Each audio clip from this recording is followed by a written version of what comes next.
Good evening, everybody, and welcome to Galway City and to Galway City Museum. I'm Paul Fahey, the Artistic Director of Galway International Arts Festival. And we're here for the first of our First Thought talks this year, presented in association with the National University of Ireland, Galway. We are joined by the fantastic John Gerrard, who's beside me here, who the festival commissioned for Galway 2020, European Capital of Culture, to create what has emerged and become a magnificent artwork sitting on the banks of the River Corrib, where it meets the Atlantic Ocean, just outside this very beautiful building, the wonderful Mirror Pavilion, of which we will talk about in a little while. So we'd just like to express our gratitude to Galway 2020 for their continued support of the project from the outset. It started off as a great idea in 2015 and it became very much a reality when Galway became Capital of Culture. And John Gerrard has been working pretty much full-time on this project for almost 2 years now, creating 2 pieces of artwork that will sit on the Mirror Pavilion, the first of which, Cornwork, was unveiled last evening outside of this great building. So, John, you're very welcome to Galway. Thank you. It is fantastic to have you here. I think we've all been starved. Our souls have needed enriching for the last 6 months as we've all learned to endure the whole world of COVID. We've excavated our minds and our hearts and our souls, and it's looking for things to entertain us during that 6 months, and it's just wonderful to be back, and we're thrilled that we have a live audience in front of us here this evening, as well as our online audience. So, John, before we begin chatting in particular about the pavilion, can you just tell us maybe a little bit about your background, where you studied, and how you've emerged to the artist you are today? Sure. Thank you, Paul. It is good to be here, and wonderful to have opened the work last night, as you described, Cornwork. I'm going to start talking about this image, which is a work of mine called Solar Reserve, and it is a portrait of a solar generating plant in Nevada in the US, remade as a simulation, which I call a simulation. You could also call it a virtual world. It's a real-time piece of software that's producing this image and producing this artwork, I should say. And here it is, one of the first really large-scale installations that I produced using an LED wall for the Public Art Fund in New York around about 2014. And here you have a figure for scale. The one we have here is a little bigger. This was kind of a slightly smaller wall. But it's actually a very nice work to start with because it is also work about the sun. It is a disc on the landscape in Nevada with 10,000 mirrors that are channeling sunlight to the top of this tower and producing electricity. And once we get to talk about cornwork, a lot of cornwork intersects with histories and imagery of the sun. So this is an artwork of mine from, as I said, around 2014. This is, I would say, one of the better known of my works. It's a piece called Western Flag, commissioned by Channel 4 in 2017. And the commission was to do a TV intervention, and it then went on to become a simulation on the landscape, here again on an LED wall. And in it, I tried to give an image, a political image to carbon dioxide. Carbon dioxide is transforming nations, transforming ecologies, transforming politics, transforming migration. It's a huge force of change, and I wanted to try and give a sense of that threat, the threat that carbon dioxide produces. And here it is, a flag of smoke, which looks a little like a national flag. So the other thing, that's in a very historic site. Am I correct in saying that? That is that's in California. So the Western Flag went west. It's in the Coachella Valley, outside Palm Springs. During Desert X. Yeah, Desert X is a And then the location itself for the actual artwork, that's... Oh yeah, so the location itself is the site of the very first major oil strike in world history, 1901, at Spindletop in Texas. And it's considered generally within sort of energetic histories, the birth of big oil in 1901. So now the site's exhausted, and we made a sort of memorial to that strike with this flag. But what these pictures also point to is, I suppose, my commitment to putting work in the public domain. I am deeply committed to getting artworks of any sort, but in this case, my work, onto the landscape. So you can have unexpected collisions with it. And here in Galway, corn work on the Mirror Pavilion is open 24 hours a day. You can visit it in the middle of the night, in the middle of the day, and you can just approach it. I mean, unfortunately, because of Corona, you need to have your temperature taken and leave your phone number. That was not the case here, but what can we do? We're all adapting to this mad new normal. And the final example of previous works, actually the second last example, is this one. This is a work called Ex Leva Space Lab, and it relates to the first time a vertebrate, in this case a frog, reproduced in zero gravity, which happened in 1992. And this work recalls that experiment on the space station Endeavour. And here it is installed in the artist Pierre Huyghe's Okayama Art Summit in Japan on a 10 meter by 10 meter LED wall fixed to the beside an old school. In front, Pierre Huyghe built a performance landscape where Tino Segal performed a work. And this is a sculpture by Etienne Chambaud. So this was, again, an example of a work which is large-scale LEDs in the public domain. So digging a little bit into our own histories here, and my own history with Paul and with the festival, in 2013, Correct, yeah. Cuban School was, I think, quite memorably installed in an old supermarket. And this is a portrait of a modernist structure, a school in Cuba, built in the expectation for some kind of modernity, which sort of missed, an energy modernity that missed Cuba. So Cuba was excluded from. So it's this sort of modernist building that's held together with bits of string and wood and retrofitted for an absence of energy, which leads us to the Corrib. So before we get on to the Corrib, we just want to interject and ask you a couple of little things.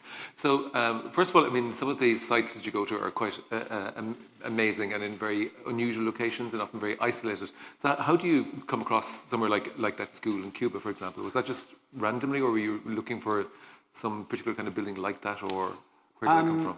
Well, that Cuban school was unusual because I was a tourist. I was in Cuba as a tourist, and I mean, in a funny way, you never really stop working as an artist. You're always kind of turning things over in one's head. And I was with my husband, Cesar, and we kept, people kept giving people lifts, you know, because everybody's hitchhiking. And one of these people brought us back for coffee, back to their house, and there was this extraordinary structure, which I found by accident. Okay, very interesting. And then tell us, before we get into the discussion about the main event, which of course is our beautiful Mirror Pavilion, where did your interest come from in creating this style of work? Because it's quite groundbreaking. It's all, as we say, it's simulation. It's all virtual. Yeah. But so going back to say like 10 or 15 years ago, before software would have enabled you maybe to create this kind of work you can do now. Yeah. Where were your interests, or how were they formed into this style? Well, I did my undergraduate in the Ruskin School of Fine Art, which is part of Oxford University. And when I was there, I entered university in 1994. Two observations. One was in 1994, for me, a sort of technical landscape emerged, early web browsers. And I made a very conscious decision to make a commitment to computing. I felt that there was a lot of potential within computing as a tool, an artistic tool. But the other thing, somehow I came across 3D scanning, and 3D scanning produces a photographic representation that's three-dimensional. So instead of it being three-dimensional world, two-dimensional image, you scan and you have a photo representation, but you can turn it in virtual space. And that was, I made a simultaneous commitment in the mid-90s, 1995. Along with a lot of dancing to techno, I made a commitment to computing as an art form and the idea of the sculptural photograph. So it was only when I received funding I did an MSc in computer science in new media in the computer science department in Trinity. And then it was in Austria, I kind of put everything together within a research environment in the Ars Electronica.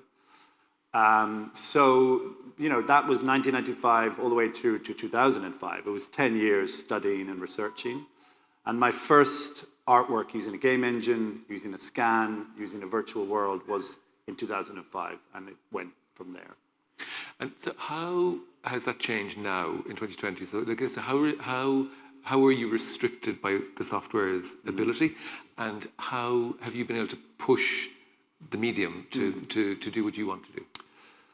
So a couple of things have changed. We piggyback on commercial gaming. So commercial gaming is driving companies like NVIDIA to make extraordinarily powerful graphics cards. You know, they're basically mini computers within the computer. So all of our dynamics, such as smoke, they're all piggybacking on the graphical power of these cards. That's changed radically since 2005. You know, if you look at virtual games in 2005, 15 years later, you know, just the kind of richness of the imagery has exploded. You know, the realism has exploded and then actually been replaced by much more stylized game languages. So we're piggybacking on all those extraordinary multi-million, billion-dollar developments. So that's one thing that's developed. The other thing that's developed is I was lucky enough to begin working with galleries. Simon Preston Gallery in New York, Thomas Dane Gallery in London, and latterly Pace in New York. And through galleries, I connected with individuals particularly who were passionate to support art. So I don't make these works on my own. I think that's important to acknowledge. I have a programmer, a brilliant programmer, Helmut Bressler, incredible producer, Werner Putzelberger, a whole squad of modelers who come in and out, but they all have to be paid. So between 2005 and 2020, I've been able to negotiate much more ambitious budgets for producing much more ambitious works. And I would say to young artists now in art school, and I say this a lot, I say consider funding as an integral part of your toolbox. You know, you have to get out of the box of the studio where you're thinking, which is valuable. But if you're trying to do everything on your own, given the complexity of the technical landscape now, you know, if you want to engage with that complexity, you have to negotiate funding, you have to negotiate collaboration, etc. So, yeah, those two things are probably the biggest transformations. Very good. So we will get on to Mirror Pavilion and to 5 or 6 years ago, and a little stroll along by our fantastic river Corrib, which flows through Galway city. Correct name is Owen na Galway, actually, the Galway River, but it takes the Corrib from name from the lake 7 miles upriver.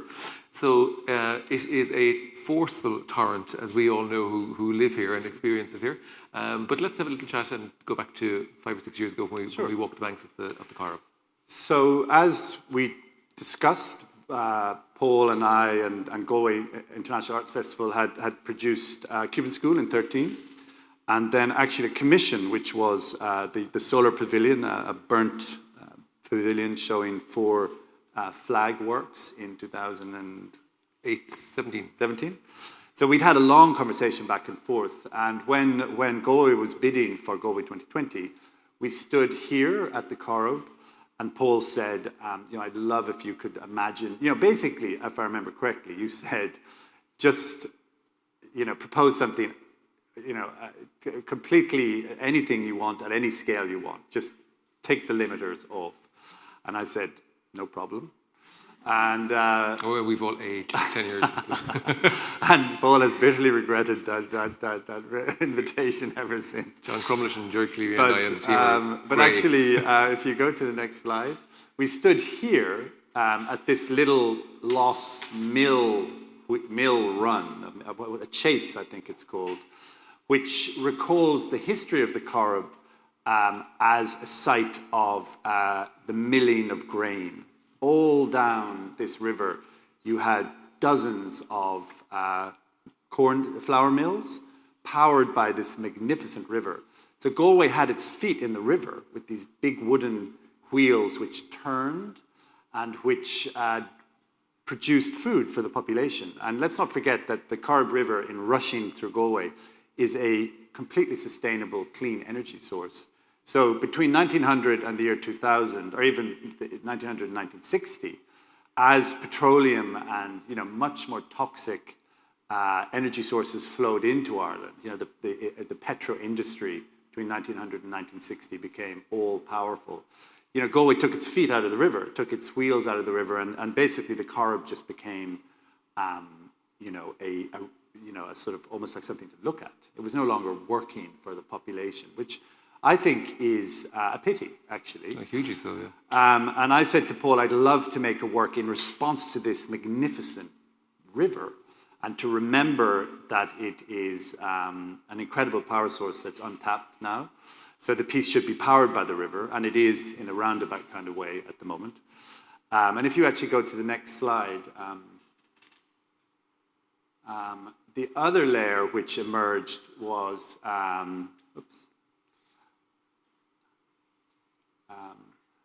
actually we can go to the next slide, the corn, yeah. So the other layer which emerged were these characters, and these are the strawboys, which people in this part of the world are familiar with, those who are watching online. These are slightly mysterious characters, I would say. They are men and women who clad themselves in straw, and my research suggests that they would turn up anonymously at weddings frequently, and they often would capture the bride from her house and transfer her to the wedding. So straight there you have obviously the subject of fertility, you know, weddings, new life, new babies, that kind of thing. But also anything involving straw, to my mind, involves a reference to the sun. So the straw is a very natural solar symbol, you know, and it intersects with subjects like corn dollies and those kinds of things. But I, as part of my research for the project, found these pictures of the strawboys, and also found how they were made. You know, this is material from about 1950 in the University of Galway's archives. And it showed us how these outfits were made. And here's the man putting on the skirt, and there's a girl putting on the skirt here as well. Is there 2 more pictures? Okay. So, and I made a decision to base the work around the corn boys, straw boys, I should say, and around the river. Very good. And so we'll go to the next slide and see yes, here we are. So this is it in all its glory and all its beauty. So as you can see, just to describe the object for those who haven't seen it, and maybe for those watching digitally, so it's a 7 metre by 7 metre by 7 metre mirrored cube, mirrored on 3 sides and on the roof, and then on this side with the 4 figures, this is a custom-built LED screen, and it's on this side is where the virtual world has appeared. So do you want to talk to us just a little bit about it? A lot of people are asking, who are these characters? And again, a lot of people have been asking about, you know, is it film or is it video? Obviously, you've explained that it's a simulation, it's virtual, it's created digitally. Yeah. So we might talk a little bit more about that. But then their series of choreographies are this sort of wheel-like motion, this solar cycle, this solar wheel. Can you explain a little further about that? So I want to start by talking about the idea of the mirror. So here you have a physical mirror, which is polished metal, in which you see the sight. And if you approach this, you see yourself. So you see yourself in your environment. And on the front, for the first time ever in my work, we have produced a virtual portrait of the site. So we made 3D scans of all of Galway that you can see from Claddagh Quay. And we built, the producer, Werner Putzelberger, and different partners, built Galway again as a facsimile of itself virtually within this site. Can we just have maybe a little bit more detail about how does that actually happen? So obviously there's a lot of scanning took place in terms of drone footage and photography and whatever. So how does that then translate into? Well, basically, really the best way to think about a virtual world is as a stage. It's a flat, you know, area. It has edges, basically. And everything you see within it, and actually maybe just jump to the next slide. So see that building at the back there, which is the old Claddagh Hall. The old Claddagh Hall. That is built within a 3D modeling software, like you know, whatever one you're using, 3D Studio Max or something like that. That's built as a prop. So it's, you know, a scan, but then it's a lot of work done by hand on it. And these are incredibly time-consuming. These are incredibly time-consuming. We've worked on this piece for 2 years. So, you know, all the slates are the material is specified and designed, the windows, the reflections are specified and designed. And it's a portrait of itself. It's a portrait of that building. It looks like the original, but it's a hollow 3D model of it. And there are no shortcuts. I mean, the 3D scan gives you the basic dimensions, but most of what you're seeing here has been built by hand as a 3D model. And people say, by hand, does that mean that's real? No, by hand means you pick the polygons together in the computer to build a portrait. That building is a portrait of the one that's there. And we built all of the long walk as a portrait and all of those windows in the attic and everything. It's just incredibly detailed. And it's simulation is an unforgiving taskmaster. If it looks bad, it looks bad. There's no two ways about it. So basically, we produced this portrait of the site, produced the props. The water is virtual, the grass is virtual. Everything is kind of is an invention in a sense. But you actually did work with a crop grower in County Tipperary and made some costumes and... Yeah, so that's the scene. And then you've assembled your scene, you put the sun into the scene, and the sun unfolds around it in real time over a year. So this is an annual solar scene, the piece of software. Sun will be back in the same position this time next year. But in between, you'll have spring, summer, autumn, winter, all the seasons.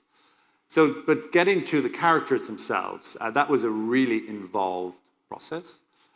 Because straw, which comes through a modern combine harvester, is very short and it's badly damaged as it comes through. It's kind of broken up. So we worked with a group of farmers. Rory DC, near where I grew up in North Tipperary, was one of them. And they grew the crops for us and they didn't shorten them because a lot of contemporary crops are shortened. They're sprayed so that they don't get too tall. Because if they get too tall, they'll fall down. So they're shortened so they only grow about this tall. So they didn't shorten barley, oats, rye, and wheat for us. And then we had to come in and hand side them, basically, at the end of summer. Last year. Last year, yeah. And so then I worked with a wonderful craftsperson, a maker called Gerrard Wisdom. And she looked very closely at the material from Galway. And she rebuilt the suits in the 4 straws, the old grains of Ireland.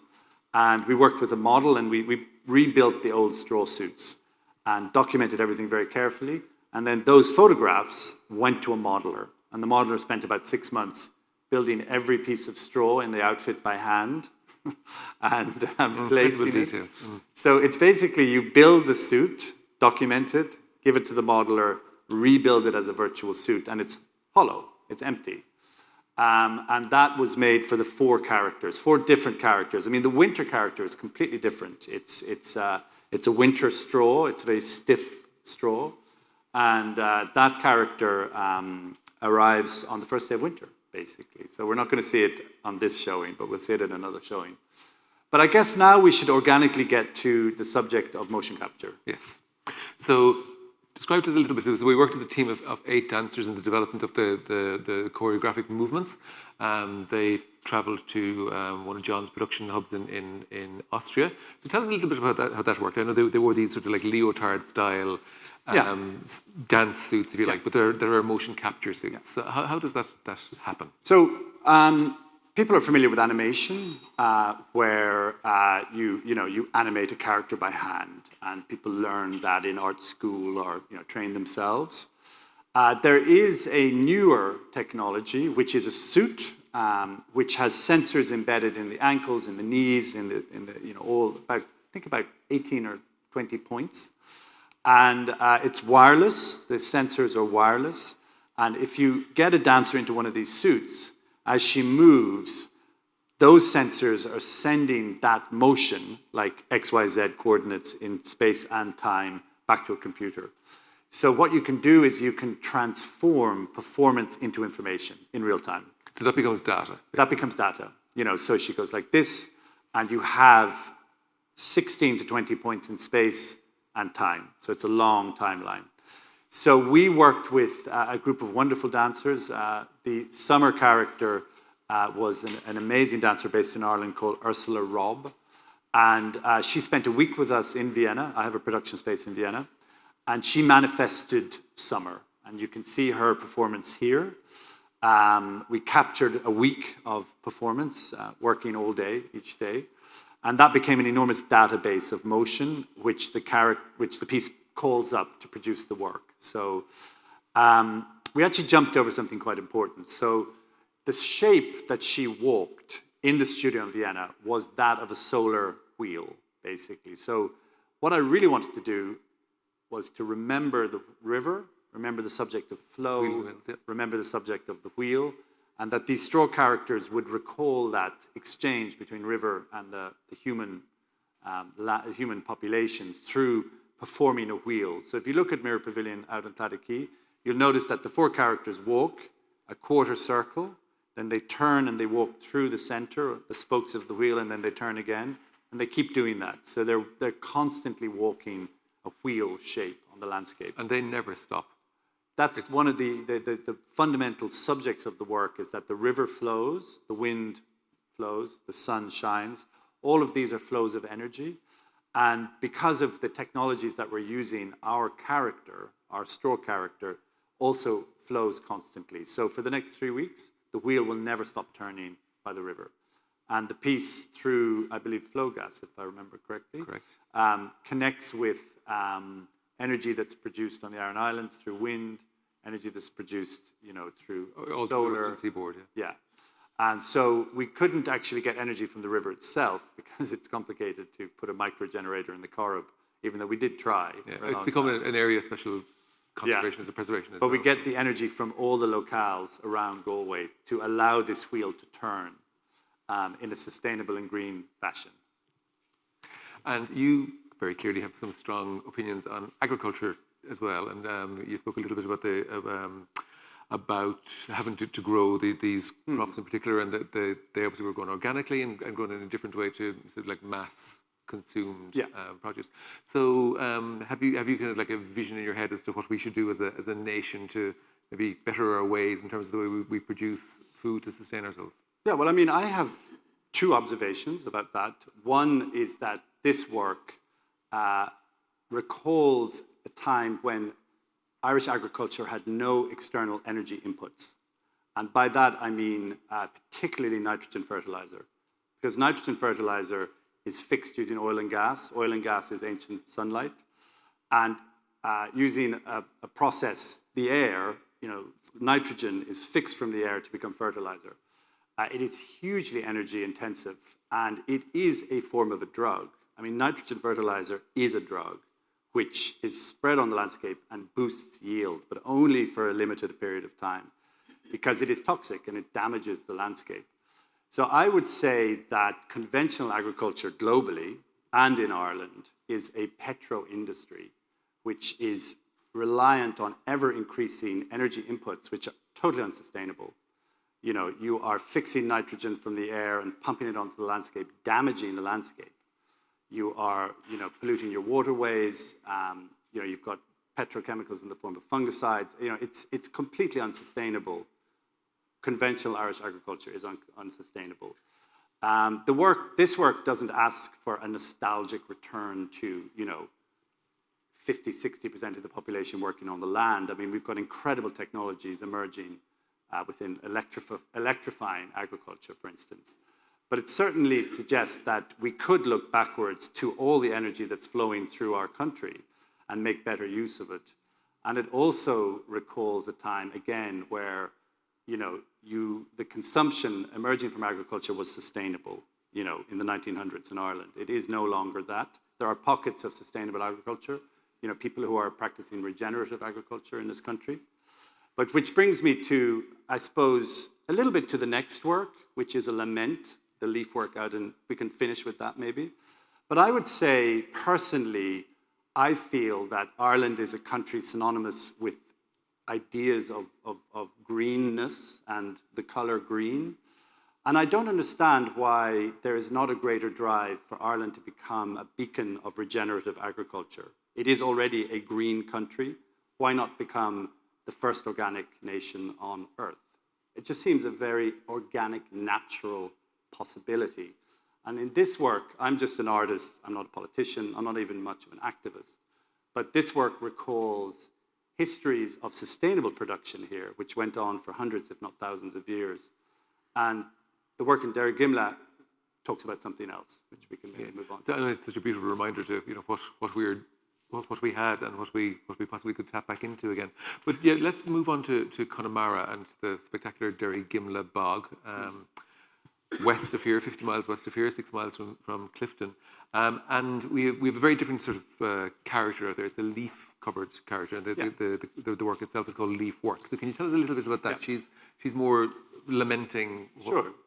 So these characters, these straw-covered characters, they're universal characters. Straw work will travel to Gwangju, to the Korean Gwangju Biennale in early 2021. Commissioned by Galway. It's then basically, you guys are sharing it, traveling it to the Korean Gwangju Biennale. And in Korea, you have a whole history of these straw-covered figures within shamanic traditions, suppressed shamanic traditions within that country. But there's, and they crop up all over the world. If you look, you start seeing them all over the world, right across Africa, right across Asia, right across Europe. There was a viewer 2 nights ago as we were doing our final text from Japan who was talking about some the references, the connections he saw with his tradition, where he's from, with these. But sorry, continue with the. And for me, I'm interested in humans becoming anonymous. They're no longer individuals when they put on these suits. They become, characters. And they, to my mind, are subsuming themselves within a landscape that sustains them. Historically, 1850 in Ireland, you clad yourself in straw, which referred to the sun on the one hand, but also to that which sustained you. It's a very direct relationship. And that idea of kind of an exchange between the human world and landscapes, sustaining landscapes, is pretty universal. It's a kind of a balancing act. I take care of you, you take care of me, I don't push you too hard, you take care of me, et cetera, et cetera. But the leaf figures, so these are agricultural figures. These are grain figures. This is agriculture. A leaf-covered figure is a green man, a green woman, a man of the woods. It's an older character. It's a pre-agricultural character of some sort. And you find green men and green women cropping up in medieval cathedrals, remembering that Christianity was laid over shamanic traditions which had emerged from landscapes right across Europe, for instance. And so at those early medieval cathedrals, somehow these little green foliate heads and foliate figures, just peep out. Another memory of the foliate figure, I suspect, is the Christmas tree being brought in the middle of winter to bring green into the house, to remind one that the winter will end, spring will come, fertility will return, the sun will strengthen, etc., etc. But out in Derrigimlagh, I have revived the leaf-covered figure, and I was most honored to work with a brilliant dancer.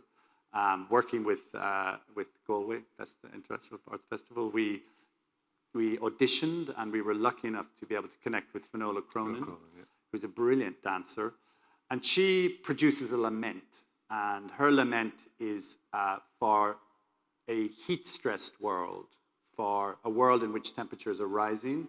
We may be mobile, some of us, the human populations, but many animal populations just can't move. They simply are expiring, they're dying in place. And I asked her to try and channel that sense of a lament or a grieving, and she did so over a week in Vienna. And so this leaf figure is the mirror image to the triumph of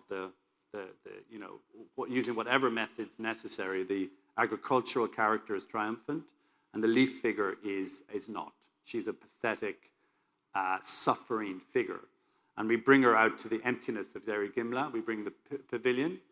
And much more so in Derrigimlagh, the art consumer, the public, the human, can approach the pavilion, see themselves in Derrigimlagh, mirrored, and come around the front and see an alternate representation of themselves, of the human actor as such. And then the site itself, of course, is very historic, and we looked at many different places over a good year or two, I suppose, before we identified Derrigimlagh as the location, and that, of course, is the site where Alcacum Brown famously crash-landed on that first transatlantic flight. Hopefully nothing else will crash out there. in a couple of months' time. So, but again, so that's also like this. That's also a portrait of the place. Yes. Yeah. It's we again for the first time in my working life we produced a virtual portrait of Derrigimlagh using 3D scanning of the site and a lot of work, and she will perform through day and night out there. So I mean, it's kind of hard to explain to the public because we have been raised on cinema, and cinema has a duration. Cinema starts and cinema ends. This is a piece of software. It executes itself, and in executing itself, it tells the sun where to be at every moment in time. So in Derrigimlagh, at dawn, for instance, I'm not exactly sure of the time scales out there, but at dawn, our character is performing. She's working, not a solar wheel, she's just walking a circle. It's not a productive symbol. It's a solar circle that she's walking out there. So at dawn, she's walking there and she has a certain character. And she gets more and more exhausted as the day goes on, as the sun rises higher. So she's very connected with the sun. But just to really clarify for the public and also those listening online, because this is a piece of software, that sun is in the position that it should be on, January or October 10th. And then, in the summer, it's in a very different position. But it's accurate across the year. So these are solar cycles, worlds. And that is, if the works have any duration, it's an annual one, a solar duration. And that is very, very different from cinema, which starts and ends. This is, if the medium has any history, it's towards military simulation. That's where the history comes from. And of course, with Leaf work, you and I, of course, have seen it, but our audiences haven't. But just in terms of the scale of the figure, she feels much more like us. She feels much more kind of human. She's sort of 5 foot something or whatever. Yeah. Whereas these characters are quite enormous. Yeah, I mean, agriculture is triumphant. I mean, one of the reasons why Corona has emerged is because of agriculture pushing into wilderness environments. Corona is a foodborne illness. We must not forget that. It emerged in some nexus of bat, pangolin, but it is emerging from a food market. It's a foodborne illness. It comes from an overstretch where human populations are expanding and they're pushing into jungle environments, particularly in the Amazon, in China, in lots of different places. I was going somewhere with that. We'll revert back to this because I want to ask you a couple more questions that I've just been picking up from being on site for the Oh yeah, sorry, I remember. Go on. So I just want to say that the straw figures are powerful. Yes. They are power. They are successful. 8 billion humans are being fed right now by this basically hyper-violent machine called conventional agriculture. It is deathly to everything else apart from us. All forms of life fall away from conventional agriculture. And its days are numbered. I mean, it is already pushing against its own limits.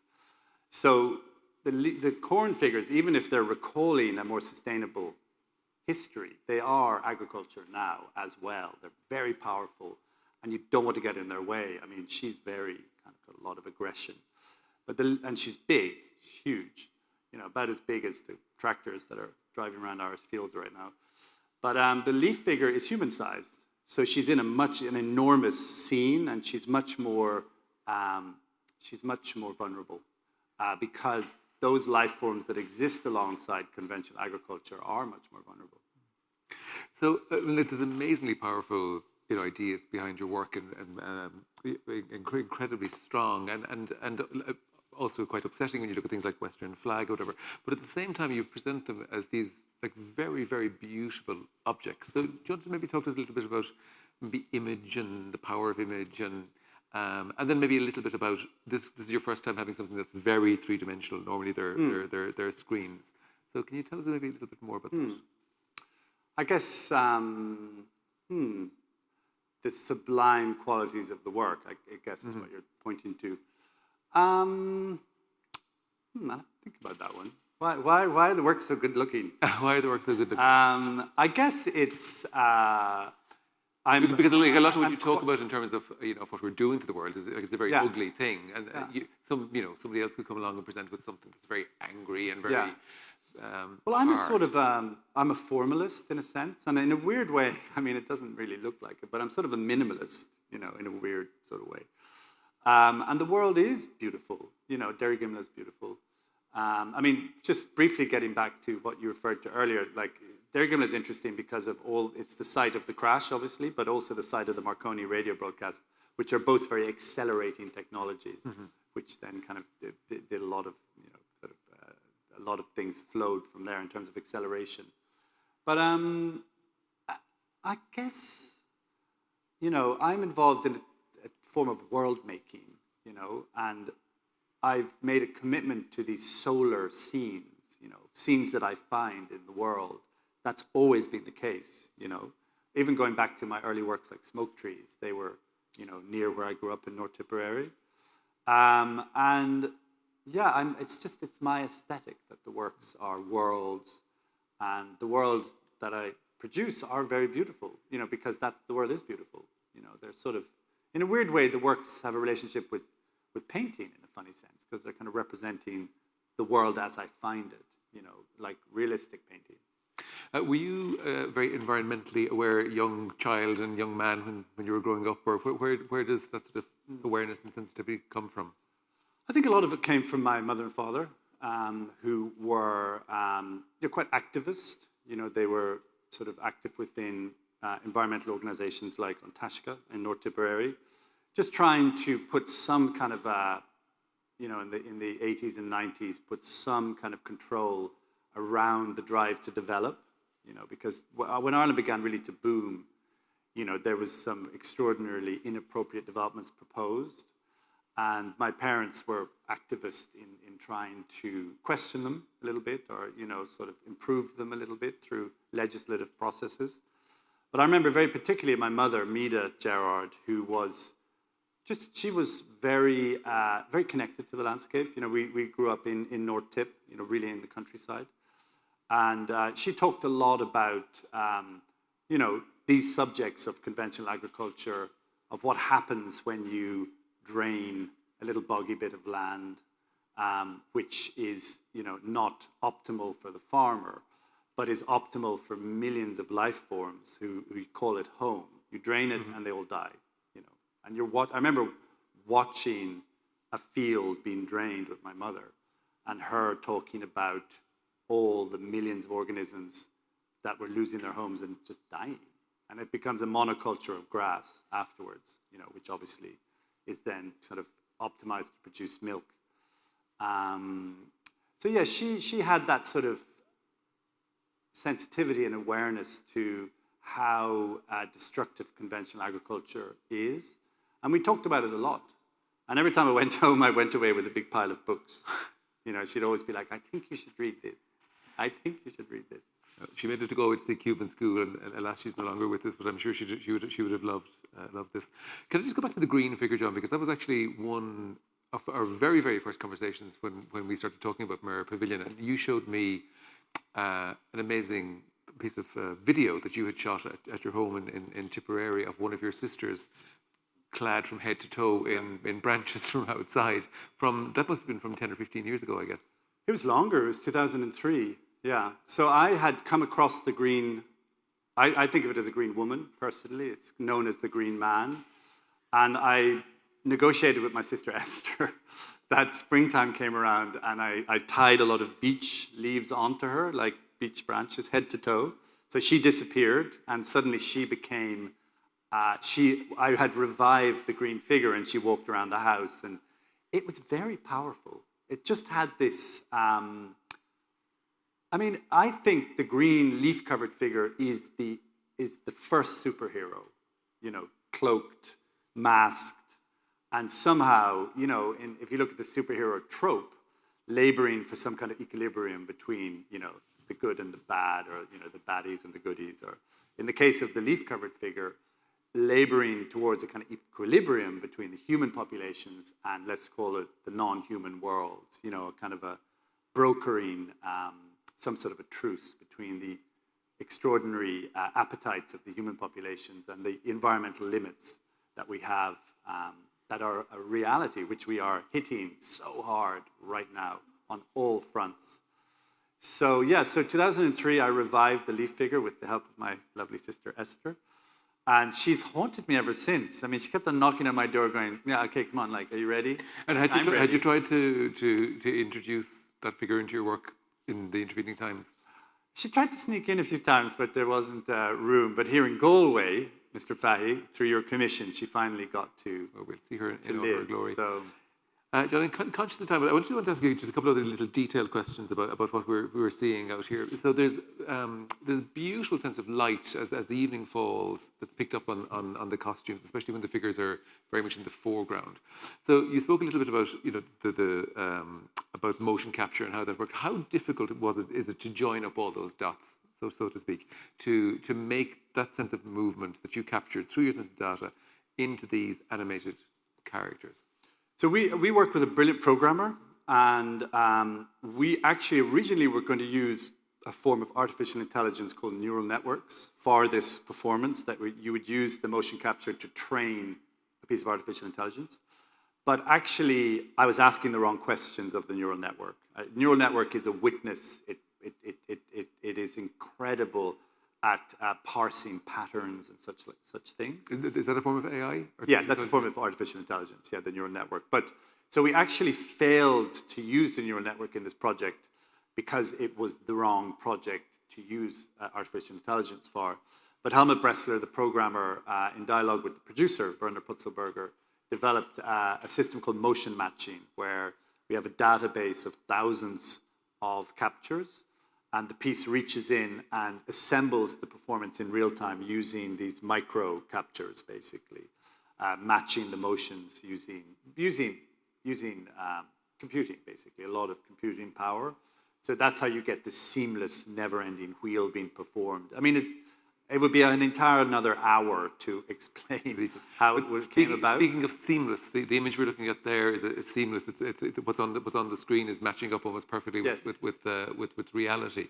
So, but that sort of takes approximately about 1 hour. So we get a full 360 vista of the environment here. Yeah. So the camera, we have two different cameras in the commissions. The camera here in Cornwork is like the whole logic of Cornwork is what I call it's clock work, human time. So the camera takes an hour to do a circle. It starts off looking out to sea, and it's a mirror of what's behind it. It's mirroring what's behind it. It takes half an hour to come around to look back into Galway, back up the Corrib. And so you can tell the time by looking at this wall. If it's looking back, it's 30 minutes past the hour. On the hour, it's looking out, and then you've got the quarter hours in between. But out in Derrigimlagh, we use a different camera. So the camera travels at the speed of, it basically does a full turn in the solar day. So the camera's turning at dawn all the way through dusk, and it does one full turn in the solar day and one full turn in the solar night, basically. So it's almost a kind of figure of eight that it performs across the work. So this is a clockwork camera, so it does 24 big turns a day, which you can see. So on the hours, we look at 12 and 1, we see it lining up. Yeah. So 24 turns a day. Derrigimlagh's much slower. I mean, the whole ambience of Derrigimlagh is much sadder, much slower, and it's a solar camera. I mean, just answering to kind of lead from your question, probably the most powerful instrument in this new medium of simulation is control of the camera. The camera becomes a language in and of itself, the virtual camera within the world of the work. Like getting back to the idea that this is a stage, you put your props on the stage. In this case, you bring your actors in, and they're algorithmically controlled, or they're algorithmically performing. But then the camera is where the language comes from, and we tell it to do this circle around the performance. Take an hour, take a day, take 1,000,000 years. I mean, you could tell the camera to take 1,000,000 years to do a circle, and it would start. I mean, you wouldn't see much. But, so the camera is the most incredibly powerful language within this post-cinematic medium, this new medium of simulation. And again, like speaking to this audience, to the online audience, I'm very, I'm a little frustrated in a way, but I'm very passionate to encourage young artists to look to this medium because there's a lot to be done with it. And it's wide open right now. You know, a lot of them may be playing virtual games. That medium is a new art form, you know, the medium that's in your hands when you're playing these games. So you have to take ownership of it and, you know, use it for alternate ends, you know, poetic ends, as opposed to entertainment or, you know, commerce or whatever it is. Excellent. Conscious of time, because we're nearly done. Might just maybe open up to the floor here. If anybody has a question they might like to ask of John, if you just want to raise your hand, and we'll. No, quiet audience. John, it's been fantastic. I mean, it's been an amazing few years, from concept through to when Galway became European Capital of Culture a few years ago when it got the designation. It's obviously been a troubled year because of what's going on in the world. It's great to think that that things are coming back, and Galway 2020 have a great programme between now and the end of March. And it's magnificent, just as we look here at one of the most beautiful areas in Ireland, and to see that powerful river having inspired such an amazing artwork. So we're very, very grateful to you for that. So we're actually in Galway City Museum, and we just want to thank Ethna Verling, the director here, and all the staff for facilitating us. There's also another excellent Galway 2020 project here called Monument. There's a little monument outside. It's called Mirror Pavilion as well. But I'd also encourage people to come along and see that. It's incredibly beautiful and really excellently curated. So we'd like to thank you all for joining us here in person this evening, for all of you who've joined us online, to our colleagues at NUI Galway who present the First Thought Talks in partnership with us. Of course, to Galway 2020, to Flowgas, Origin and Blue Skies also for their support of the project. And John, to you, thank you very, very much. It's been an absolute pleasure.